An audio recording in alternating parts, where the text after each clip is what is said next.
Good morning. How is everybody? Once again, you look great from here. Just real quick as we're setting things up, we're going live online at 10:30, so we're just waiting a few minutes for folks to join us. Back there's got this all under control. Just a couple things as we get started. I'm also on the board of the Alumni Association here, so on behalf of them, it's great to have you all here. I was looking so forward for you guys to see this place. And especially our welcome gallery over on the other side, you guys probably look at. I want to introduce, he's coming up in the back, because he's helping with some seating. Ryan Ross is back there in a wonderfully looking outfit top, matching me. And Ryan is our Director of History and Traditions and Content here at the Alumni Association, and he's the brains behind that gallery back there. So he enthusiastically agreed to come when I asked him to be here to talk about the exhibit, to be here to answer any questions or go through it with anybody. But also, he's got a bunch of business cards in his pocket because he's very interested. He's putting together some pieces on the Daily Illini, the history of it for Alumni Magazine and Illini Media. So he's very eager to meet as many people here today as he can. So, but to keep things going here, I'm going to turn this over to Ed Epstein, who's going to introduce our speaker for the morning. And then after Dan is finished, we have a little unveiling over here to do. And I didn't see anybody peek, so that's good. And we'll unveil that after Dan's remarks. So thank you.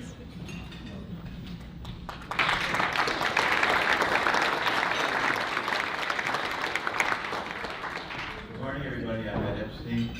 Did class of 74. Did everyone have a good time yesterday, last night? So, some of us went to Murphy's Pub afterwards, and the young man at the door looked at us and said, I have to ask everybody who comes in for their ID. So my friend Greg Miller showed him his Medicare card.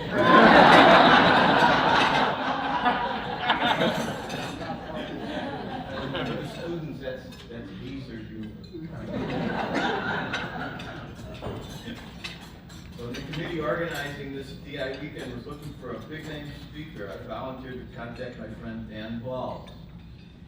Called him up, and before I could even complete my pitch to him, Dan said he was in. Right. Just tell him where and when we needed him, and he'd be there. That's DI loyalty.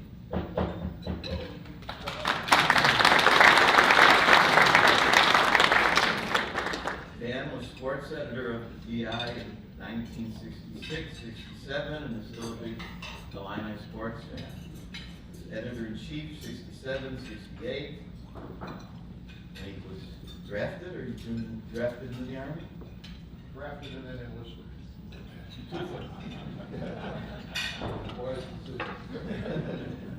And as a friend of mine would say, when Dan was in the Army, not 1 inch of the United States fell to the God was communist. More importantly, he met his wife Nancy in the DI offices that were then in the luxurious basement of Illini Hall. Now it's in the luxurious basement of the YMCA. How far we've come.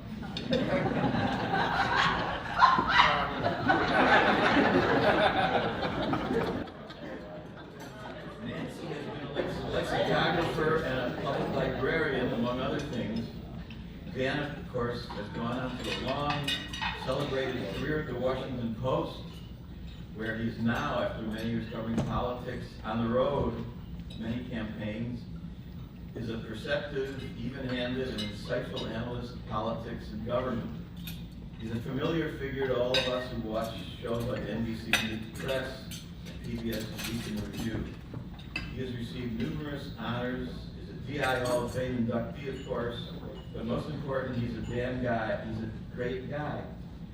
Dan, I asked him what his topic was, and he said simply, why we do what we do. Dan Balz.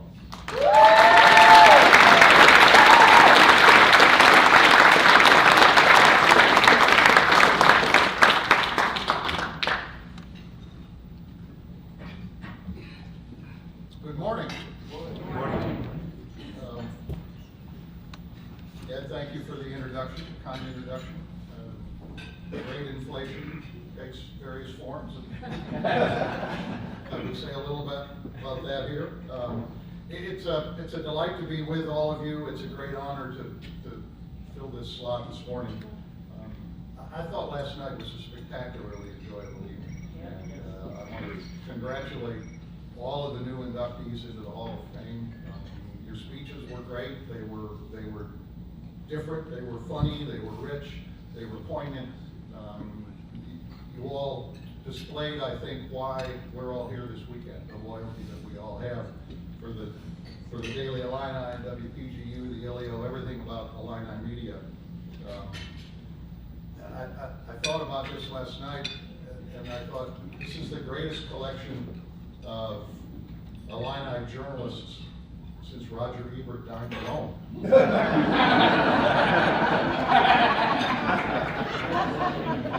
I also want to extend on behalf of everybody here, thanks to the organizing committee that put this together, the Illini media, hardworking staff, and all of the alums who did this. This has really been just a marvelous weekend, and the fellowship has been infectious. I also want to ask, given what John J. Kim was talking about last night, whether everybody slept well. I have to say that nightmare brought back nightmares. I've had that one many times in my own life, and, in one variation or another, but it never ends well. So, I also want to say I wish my dear friend Roger Simon were here, actually, to reprise the speech that he gave at the initial Illini Hall of Fame weekend. It was a combination of Roger's brilliance and humor, and a number of us in the room were the victims of the butt of his jokes. I was talking to Kit Donahue last night, and I think Kit's still laughing from what Roger set a standard that is probably not going to be met today, but with that caveat, let's get going. I arrived here in the fall of 1964, and I spent my freshman year working on the ILIO. And at the end of that first year, my older brother, Doug, who was in the journalism school, said to me, you ought to go to work for the Daily Illini. And so when I came back in my sophomore year, I did just that. Doug had not worked at the DI, but he admired what the DI did, and he could see the value in it. Frankly, it's a debt I never could repay to him for putting me in that direction. The smell of the grease paint in the theater, that famous saying, I don't think has anything over the intoxicating energy of a newsroom, and particularly a college newspaper newsroom running at full speed. I, like so many of you, I threw myself into the DI to the extent that by the end of my first semester I was on academic probation. I'm not recommending that, but it's survivable. And it took me a little bit to convince my parents that this might work out in the end. And I think they thought that was probably right by the time I had been at the Washington Post for maybe 20 or 25 years. And they figured, all right, he's going to do all right. Like all of you, I loved everything about the Daily Illini. I love the battered old newsroom in the basement of Illini Hall, and honestly, it's great that you're back in the basement. I mean, I don't mean that in a pejorative way. There's something about that kind of environment that is really special.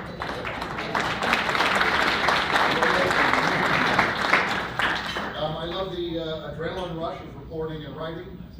I love the people with whom I work, many of whom are still lifelong friends, and some of whom are here today.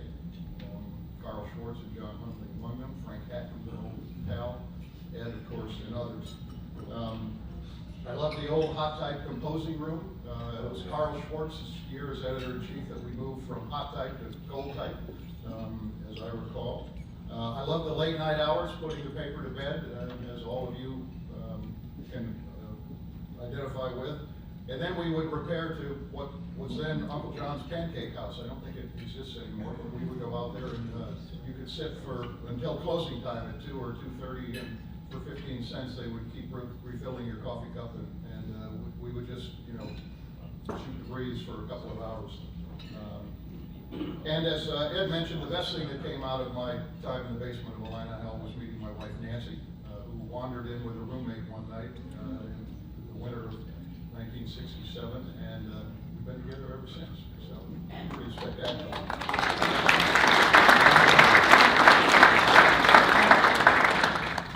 I had a lot of great teachers at the DI. I learned a lot in my 3 years there on the newspaper, starting with trying to figure out how to write without embarrassing myself. One of the first stories I wrote, there was a patriotic blood drive on behalf of the troops in Vietnam. This was before the protests arrived on campus. And I was assigned to cover it. The fraternities had started it, the university embraced it. I wrote what I look back on as an incredibly cringeworthy lead that included the phrase, hundreds of Illini literally poured out their hearts for the troops in Vietnam. So, Vietnam became obviously a very important story in my last few years on campus, with the protests and the unpopularity of the war, and the prospect. Then, of course, there was a draft, and the prospect of being drafted kept every male on campus on their toes. In those days, you were deferred from service if you were in college, so if you flunked out or graduated, you could get drafted. As the war was escalating, a new professor arrived on campus. His name was Howard Ziff, and he had been city editor, one of the city editors at one of the Chicago papers. I honestly can't remember which one. But he was kind of straight out of central casting of Chicago journalism. Big, burly, gruff, bearded, deeply read, and a combination of practitioner and intellectual. And he took his job very seriously. And at the end of the first semester, he had to obviously do the grading. And there was one student who basically had almost never come to class, had not done most of the work. And Ziff, thought this guy deserves to flunk, but if I flunk him, he could end up getting drafted. And so he agonized back and forth. Finally, kind of against his better judgment, gave him a D. And so the grades went out. Ziff gets a knock on his office door. It's a student with a little bit of a sheepish look, and he said, "Professor, you gave me a D." And Ziff said, I did, and you were lucky to get that. And he said, "Well, Professor, let me explain. Because I got the D, I passed the course, and I now have the credits so that I graduate."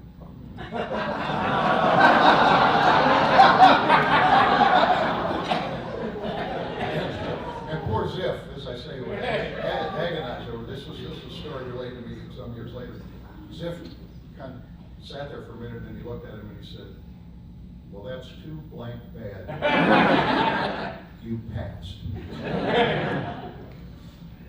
One of the biggest stories when I was here, when I was sports editor, was the big scandal, excuse me, in the athletic department.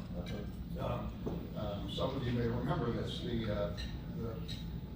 The athletic department was paying athletes under the table, and for whatever reason, the athletic department was keeping the books on this. And we had a source in the university who had tipped us off to this, and another reporter and I were about to break the story when the university turned itself into the Big Ten, basically kind of throwing themselves on the mercy of the court. So we were scooped by the university on this story. But it was a huge story, as you can imagine. And eventually, the Big Ten said that the university had to either fire 3 coaches, including the head football coach, Pete Elliott, head basketball coach, Harry Cohen, or show cause why they were keeping them. And I was sports editor at the time, and the editor-in-chief said to me one day, right after this had happened, write an editorial about, we need to do an editorial about this, I want you to write it. Now, this, of course, violated all the, the separation of news and opinion, but be that as it may, he couldn't be there that day, and he didn't tell me what to write, and we didn't have a discussion about it, and so I was left to figure out what to do. So I wrote an editorial. I sat down and, not exactly off the top of my head, but I wrote the editorial. The headline said, "No other choice," and the last line of the editorial said, "We agree with the Big Ten." Well, all hell broke loose for the Daily Illini. The local community, partly the university, but the local community in particular, was up in arms that we would, in a sense, look like we were selling out the coaches and selling out the university. This was obviously before social media or cell phones or anything like that, but our phones took a beating and we all took a beating, and I felt it. And I have to say it was my first real taste of the blowback that comes from being an independent voice in a community, and not always a popular one. Paula came and talked last night about developing a thicker skin, and that was a moment, I know for me, where I began to feel what that was.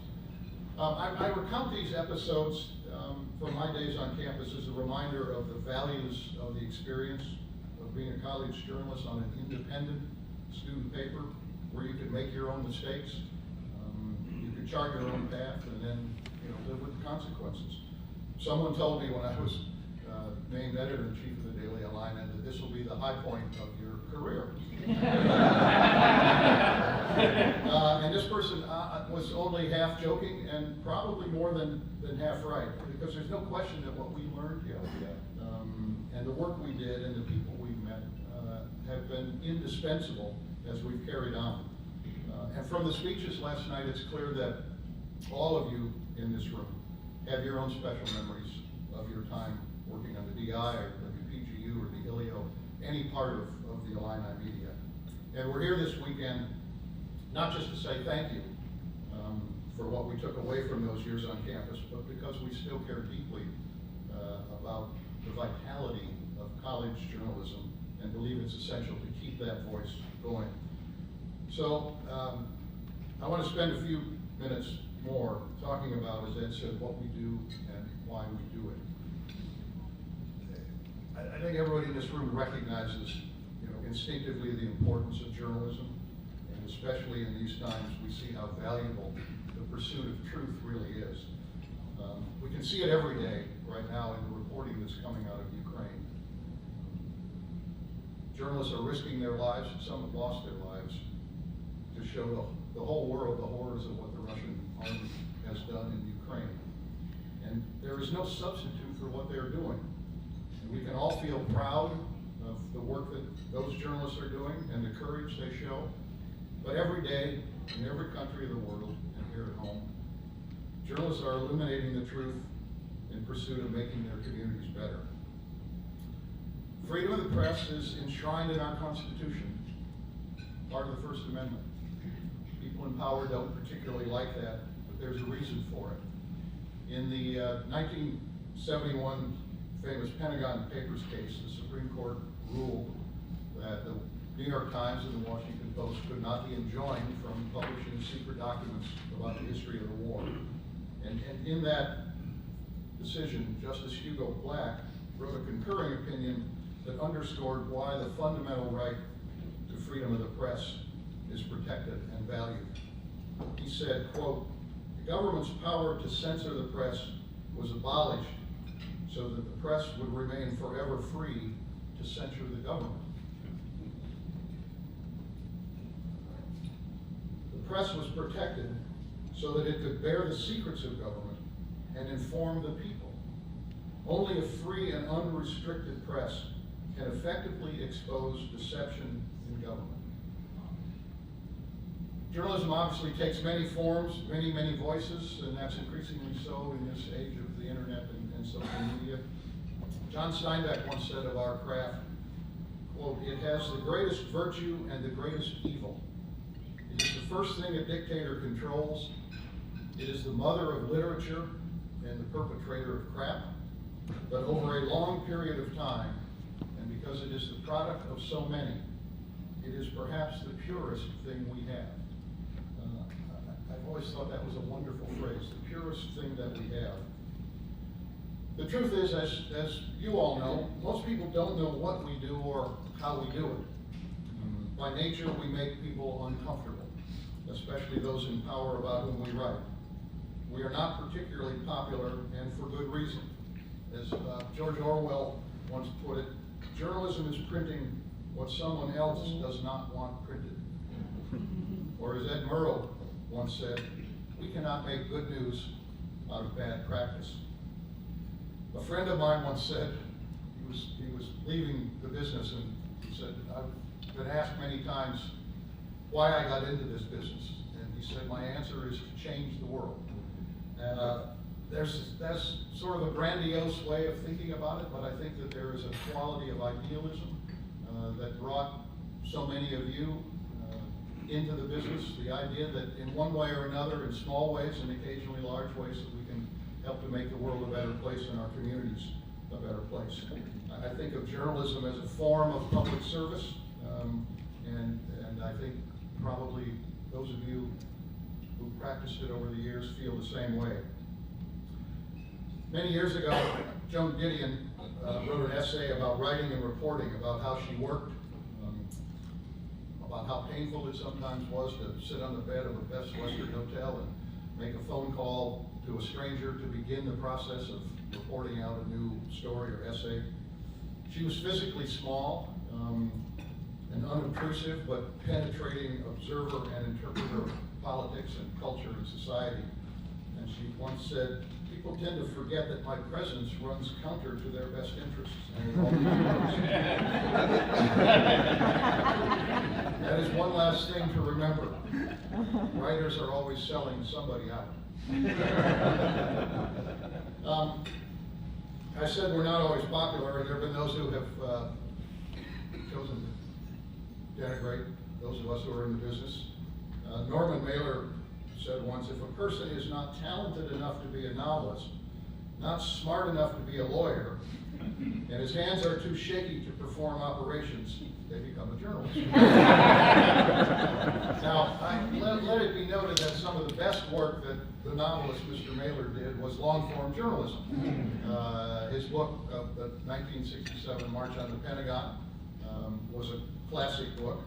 And his book on the 1968 conventions in Miami and Chicago, called Miami and the Siege of Chicago, was also brilliant journalism. I you know, like you, I think Mailer was a little harsh, but we are who we are.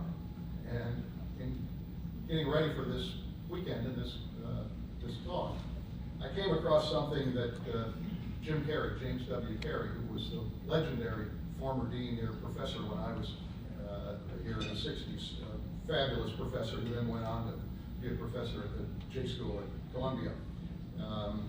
He had done a paper evaluating journalism education back in the 1960s. And he wrote, for the first time in my memory, we are getting students who in the past would have gone into physics, philosophy, or the more elegant intellectual pursuits. And, you know, I read that, I thought, wow, pretty good. Then he went on. Let me not overstate the case. My classes are not overpopulated with the intellectual cream of young America. As I said, we are who we are. It's an understatement, to say the least, of the changes that have taken place in our industry over the long many years, certainly from the time I started here in the 60s, but even in the last 25 years. We all know the downsides, and we talked about some of those at the panel discussion yesterday. The gutting of the traditional business model for print publications, the decline of advertising and print circulations, the contraction of local news organizations, the shrinking of newsrooms. You go around to state capitals today and talk to people who have been around them for a long time. They are astonished at how the press corps has shrunk so dramatically. Similarly around city halls in this country, and there is a clear loss in accountability journalism as a result of that. And we know that many newspapers have died over this period. I think we also know the upsides of the digital age.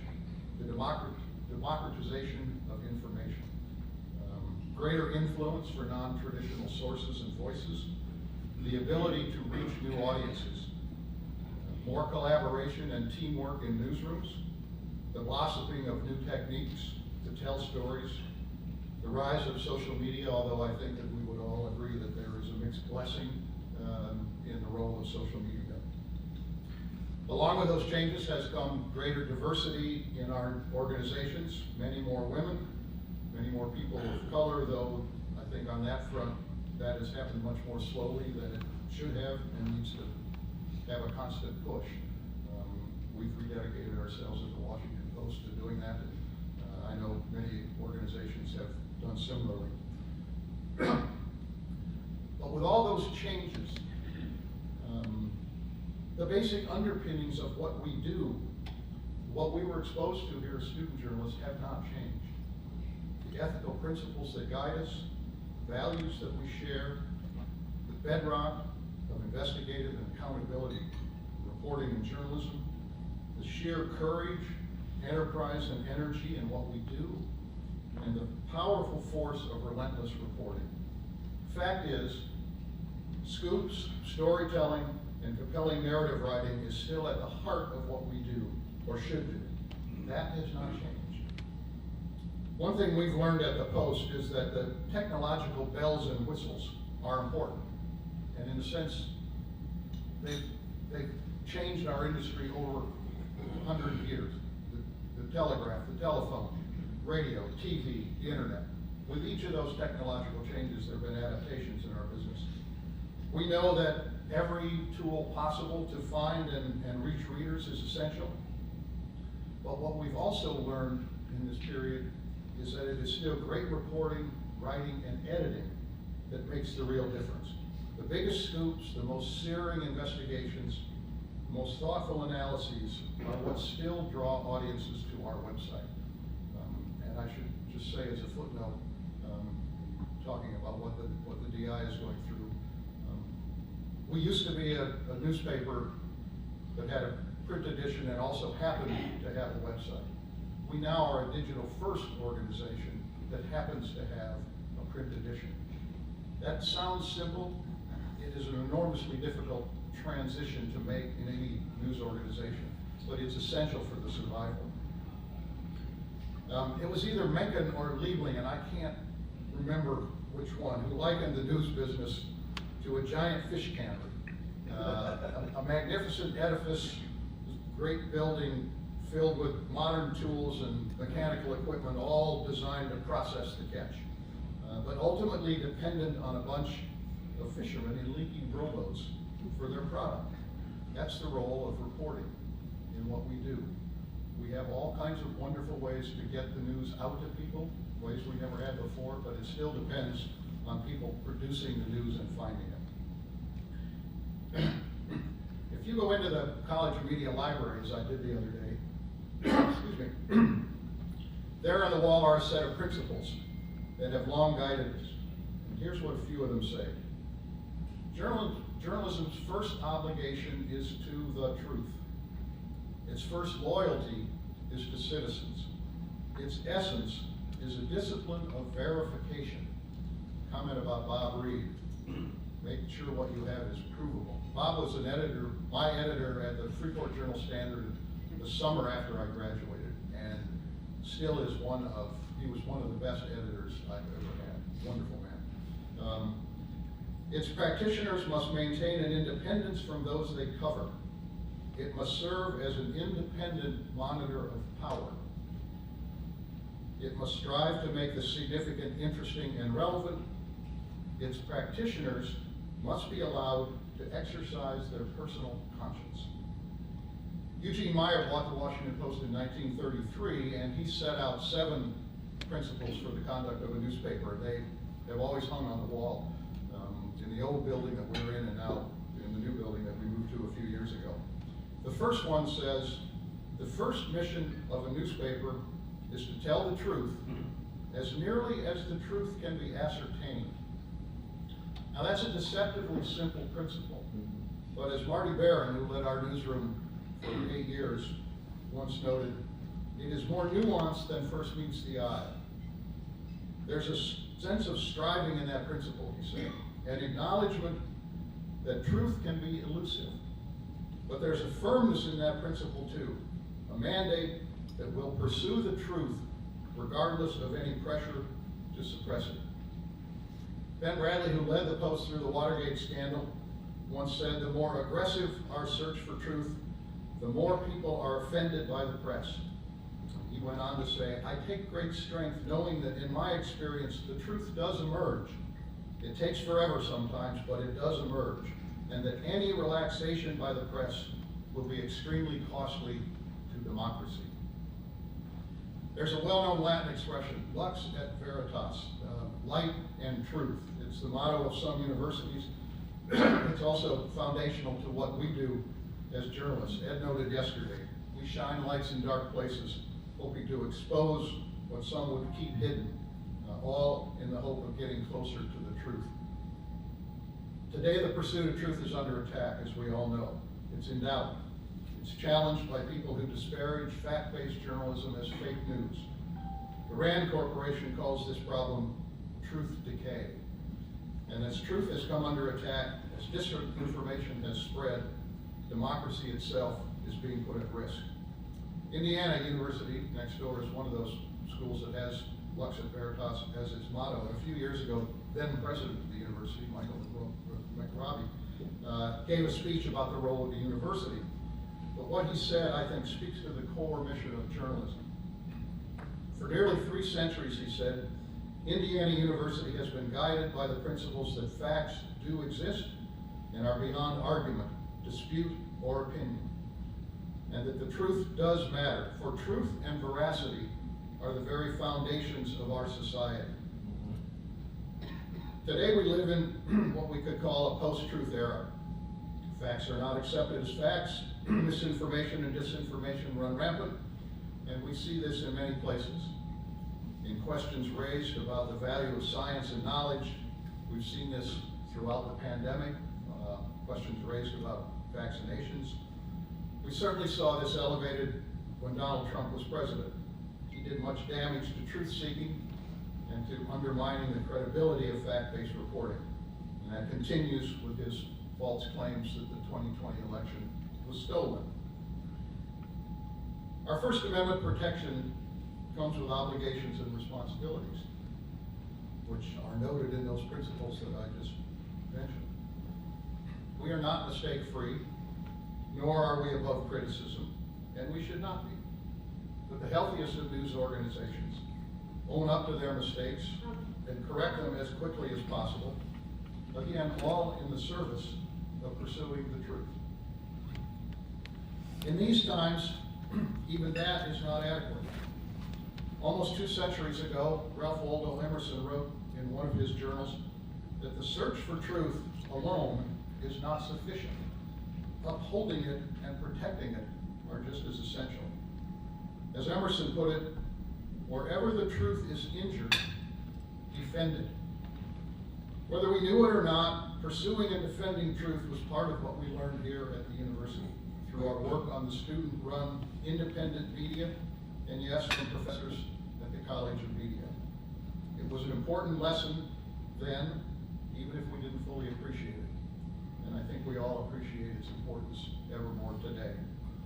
It is why we do what we do. I leave you with this. The hard work goes on at every level. And for each new generation, it begins at places like this. We were all lucky to have had the experience we had, and we all want that opportunity to remain for future generations. That's what brought us here this weekend and continues as our shared mission. So thank you to all of you for what you've done and what you continue to do, and thank you for your attention this morning. It's been an honor to be with you.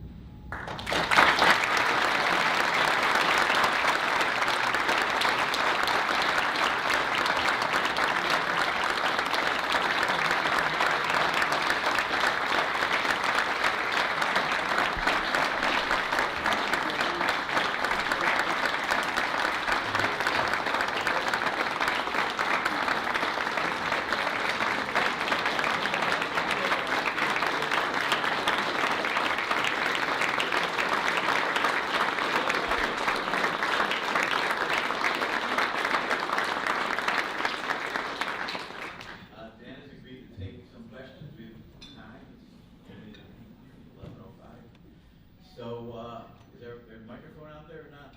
Just, you, Mark, say your thing and I'll repeat the question for the. Now I've got a classroom voice, so I should be okay. Uh-oh. Retired teacher. There's a school teacher. How has Jeff Bezos' billions helped or hindered post-report? I'm curious to know. Thank you. It's a great question. As you know, Bezos owns the Washington Post separate from Amazon. So whatever you may think of Amazon, put that to the side. Bezos has been an enormous asset at the Washington Post. The day that it was announced, we got a newsroom message in the August of 2013. Please assemble at 4 o'clock for a meeting. I was out of town. I called one of my editors. I said, "What's this about?" He said, "The rumor is that the Grahams are selling the Washington Post." I said, "Well, that's impossible. The Grahams would never sell the Washington Post." Not as good as my political prediction. Don had concluded, after much soul searching, that he did not have the formula to assure the survivability of the Washington Post in the digital age. And he, rather than doing what somebody might do, he did not put it up for auction. He did not look for the richest hedge fund to buy the Washington Post. He went out and tried to find somebody who he thought would be a good steward, who also might be able to have some sense of how to go forward. And Bezos agreed to do it. And one of the things he said to us when he came to see everybody was, "I'm not a journalist. I don't have a lot of experience in journalism. I do know technology. And one thing I can give you is runway." And by that he meant, I can give you time and resources so that we can try to figure out what the future is and how to make this a sustainable place. And a couple of things have happened. When the Washington Post was owned by the Graham family, this was, again, in the days when print was everything. The Grahams insisted that we were a local newspaper. We happened to be in the capital of the United States, but we were a local paper, and the Graham family tended to the local market. And we had subscription levels, circulation levels within our market that were higher than, I think, any other newspaper in the country, and sometimes by a significant margin. But as the internet disrupted our business, circulation went away, advertising went away. We needed a new model. Bezos came in and he said, "You know, you're taking all of the pain of the internet, but you're not picking up on the possibilities of the internet." And he did something that I think, honestly, Don was not ready to do, which was basically say, our future is not the metropolitan area of Washington, D.C. Our future is the nation and the world. That there are people who want good journalism. We have a reputation for, you know, our coverage of government, politics, things like that, that people around the world will want to read and will pay for. And he changed the business model from one in which we were entirely dependent on advertising, for the most part, to one in which we are much more dependent on paid subscribers to our digital journalism. The other thing he did was, we used to have an IT department, you know, that kind of kept the computers updated and, you know, they'd solve your problems for you. Because of what his experience at Amazon, he created an engineering department. I mean, we have one of the best engineering, you know, software engineering operations of any news organization, and of probably many organizations. Bezos said, there are principles to every business. Said at Amazon, it's, you know, a wide, you know, you can buy almost anything through Amazon, lowest prices possible, and fastest delivery. And he said, for the Washington Post, it starts with the best journalism possible. And he said, I know that good journalism takes resources, so it's the best possible journalism at an affordable price that people will pay, and with the most seamless interface whether it's on your phone or your laptop or your tablet or whatever piece of technology you're using. And that's been the guiding principle. So during the pandemic, we hired several hundred people. I mean, we continued to add people. We announced 5 months ago we were adding 41 new editors. We announced 2 months ago we were adding 60 or 70 new positions. So Bezos has been an enormous help to the Washington Post. And I think we're one of the lucky news organizations. New York Times, I think, is another one that has the ability to have a national and international audience of paying subscribers. Not everybody can emulate that, but Bezos helped us to get to that point. I'm sure the other question that everybody has is, well, does he meddle with the news side?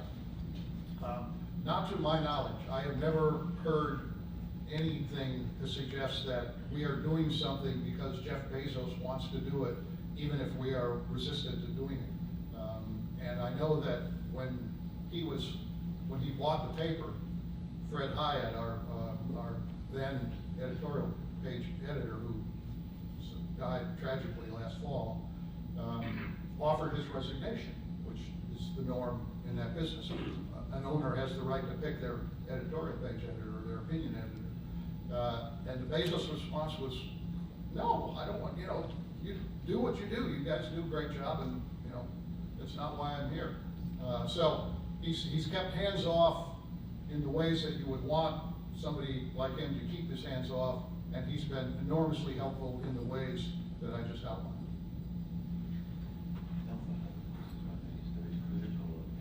Oh, yeah. I mean, one of the things that it reminded me of, we run very critical stories of Amazon. There's no hesitancy on the part of our editors and our reporters in the business side to report on Amazon the way we would report on any other company. And Amazon has a reputation of not being overly press friendly. Jeff Bezos, I don't think, is overly press friendly. But we go after them when they deserve being, gone after. And again, it's not something that he's ever stepped in the way of or tried to stop. What Dan didn't tell you was that all Post employees have to spend their weekends delivering packages.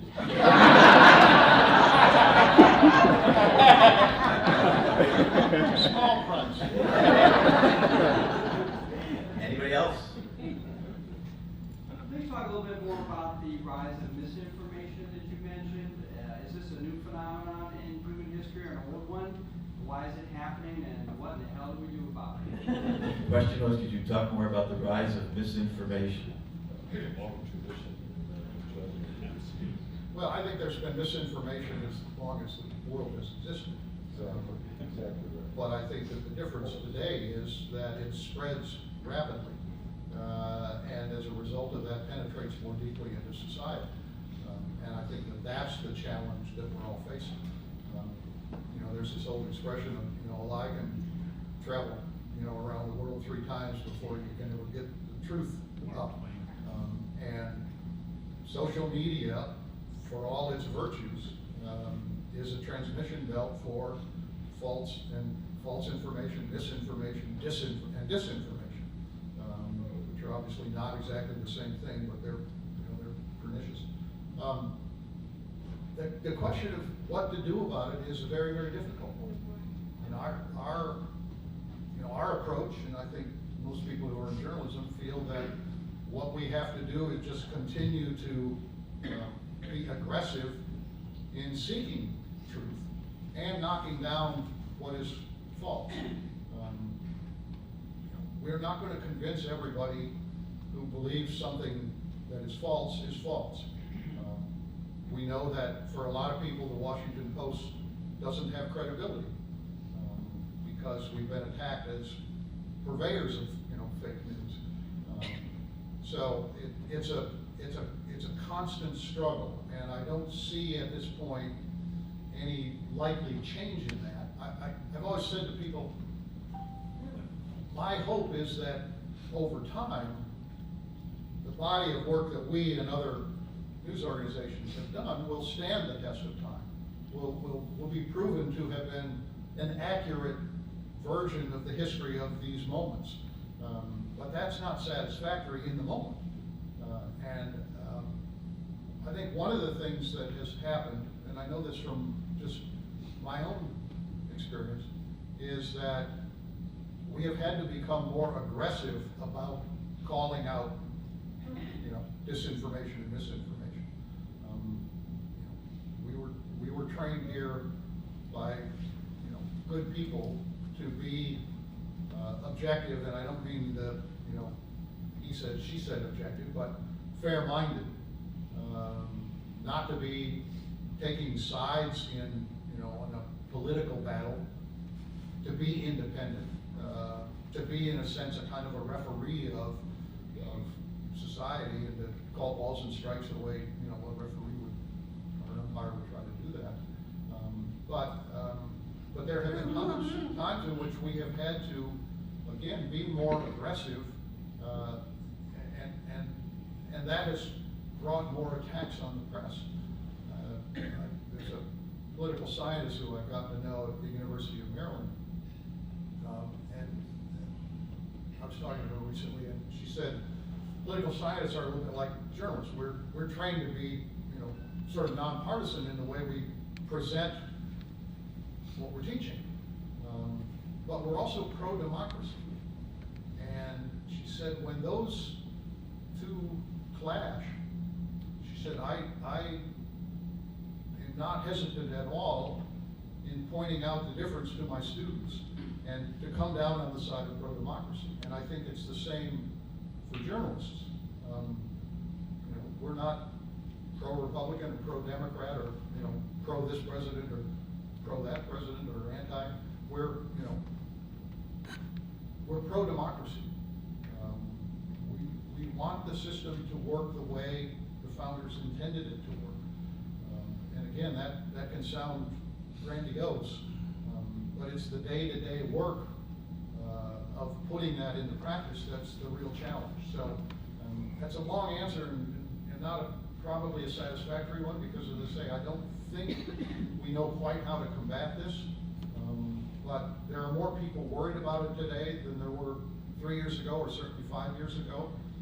More people in the academy, more people in journalism, I think more people in lots of different parts of society. And over time, I would hope that this kind of siloed nature that exists in terms of where people get their information could break down in a way that we can kind of get back to something that's a little more commonly shared and some basic beliefs. But it's going to take some time. Anyone have a question? You mentioned the decline in local journalism, and I'm just curious if you have any recommendations for young journalists today to get headway into their careers. Do you have recommendations for young journalists just starting out in their careers? Don't lose hope. Seriously, I mean, it can look like a somewhat bleak landscape, but there is a hunger for information, and I know we're drowning in information, but there's a hunger for real good information and people who will go out and produce it. And you may have to work a little harder to find that first job, but I think those jobs will be out there. I think you can think in a more expansive way of what constitutes good journalism. It doesn't necessarily have to be at a newspaper. There are some other places it can be done. I have a hope that in some places we've seen, the creation of nonprofit journalism. The Texas Tribune, I think, being the best example in the country. They've done amazing work, starting from nothing, raised a ton of money. They do some of the best reporting in Texas of any news organization today. We see the hunger in young people who come, to us as summer interns now. It takes a few steps to get to the post as a summer intern. Some of us never made it as a summer intern at the post, but nonetheless, finding the experience. I've always said, find the best place, the best newspaper, if you will, the best organization that will hire you to let you do real work. Which is to say, don't go to some place just because it's got a big name and you're gonna be kind of standing on the side watching others do the work. Go to a place where you can do that. It's harder today than it was certainly when I was starting out, and I think a lot of the people who were inducted last night were starting out. It's harder. The other thing is to find a really good editor, and I mentioned Bob Reed. That's harder today than it was. So I don't underestimate why it looks daunting, but the experience you're getting here is invaluable. I mean, everybody in this room who started out college journalism looks back at that as formative and life-shaping. And I think if you persevere, set your sights high. You may not reach it right away, but keep setting your sights high. You'll do fine.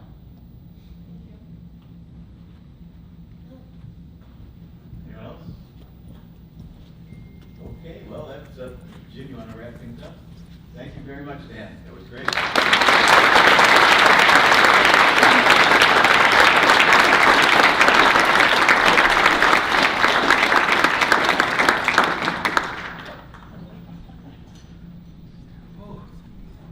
So I think the only way we can end this, thank you so much, Dan, thank you, Ed, is to unveil here what is going to be a remembrance of this weekend and what we've done. As you walked in the Campbell Center, you saw pavers on the ground that are there for all sorts of remembrances. And we've got a couple here that we're going to have placed at the Campbell Center. Now they do this every May, and they do it once a semester. So what we did, they're not out there yet, but what we did is we had mock-ups made up, like I said, and we have it here, and I didn't catch anybody peeking. I don't think Epstein did either. But we have two of them, and they will be placed next month. And when they are placed, I'm an old PR guy, so I love 2 shots at the apple, 2 bites at the apple. We'll get back to everybody to show you what they look like, where they are exactly, and show you where they are so when you come back next time, you can go see it. So, I've got Jordan here with me, and we're going to unveil these bad boys. Let's do this one first. All right.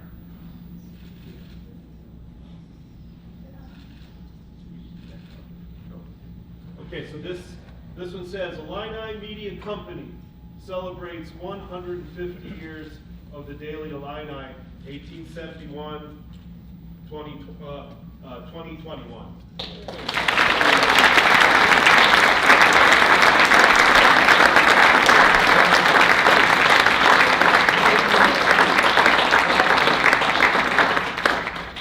And I will let Jordan unveil the other one, and he can read it. And our other one says, to Dick Donahue for 37 years in the line.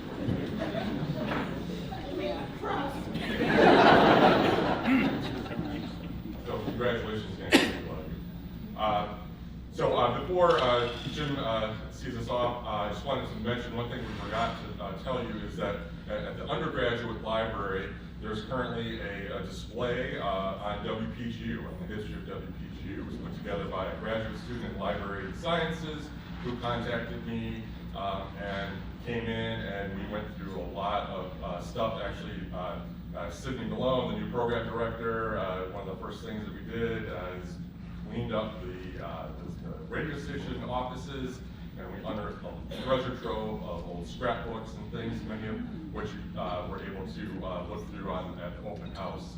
But she did take some items and put them on a display there. They're on the first floor, the upper floor of the undergraduate library.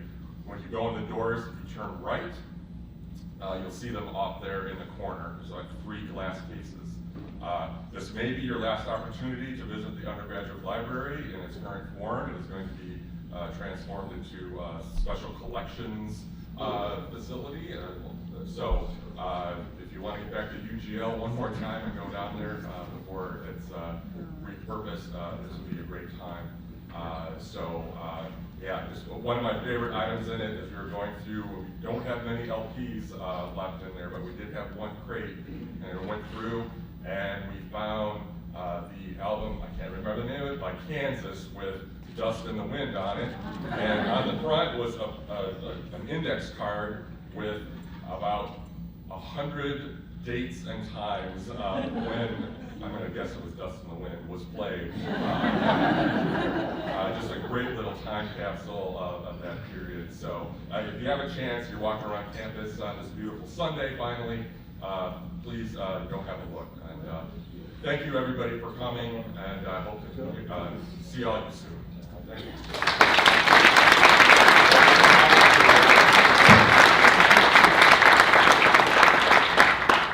I've saved all of my editorial comments. I've tried not to use any of them, but however many times it was Dust in the Wind, there was a lot, about 10 times, 100 times too many. And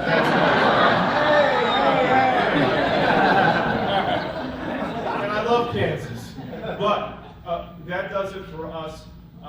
Thank you all so much for being here. Oh, we have a... Jim and Jordan, do you have a more or less comprehensive listing of email addresses to keep us apprised periodically, and also remind us that the donations are always welcome? Yeah, thank you for that. Thank you so much for that. Yes, we do. We have now an app. Hey, we have an app. It's for donation management. We bought it a few months ago. Jordan and Steve have done great work adding that names and database action that we can do with it. The invites and things that you sent into us went through that app, and that's how we processed all your registrations. It is tied into our constant contact software, so we now have the opportunity, a much greater opportunity, to stay in touch with everybody, and you'll be damn sure know that that's what we're going to do. Yeah. But let's see. Before we leave, I just want you to know that Ryan is here again, Ryan Ross. You want to take all the time you want to go look through the exhibits there, that wonderful gallery we have. Thank you again, and safe travels home. Oh, one more, Louise. I would like to say something that I think quite a few of you realize. We have a Daily Illini staff here that has the students and the staff that have knocked themselves out in extremely difficult times. And they've made this, I'm sure they've made a lot of financial sacrifices. The numbers that anyone's getting paid are not great numbers. They have killed themselves to keep the Daily Illini alive. And I hope we all appreciate it. And I think this Hall of Fame thing, I'm not sure if you're ever going to get enough sleep after this. But I think we should all be incredibly grateful for everything they've done. Thank you.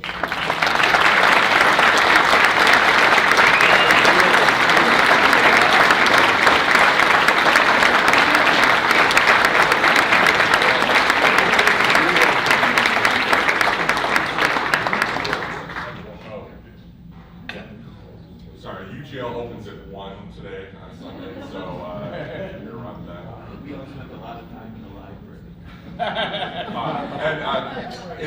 If anyone is not receiving our emails, we will keep the reunion inbox open for the next couple months. So if you want to just write us at reunion@illinimedia.com, just give me any personal information that you want to provide. We would be happy to take your physical address, phone number, email, we can put your history in there, what years you were there, what positions you had, if you married your spouse from there. We can have all kinds of connections. So the more information you give us, the more that we'll be able to get back and get in contact with you. So I'm also always available, Jordan at illinimedia.com.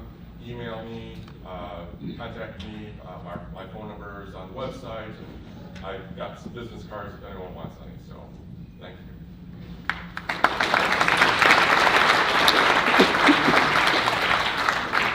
And thank you, Louise. You are one of our true executive advisors. We couldn't do any of this stuff without you. So thank you. Okay, everybody.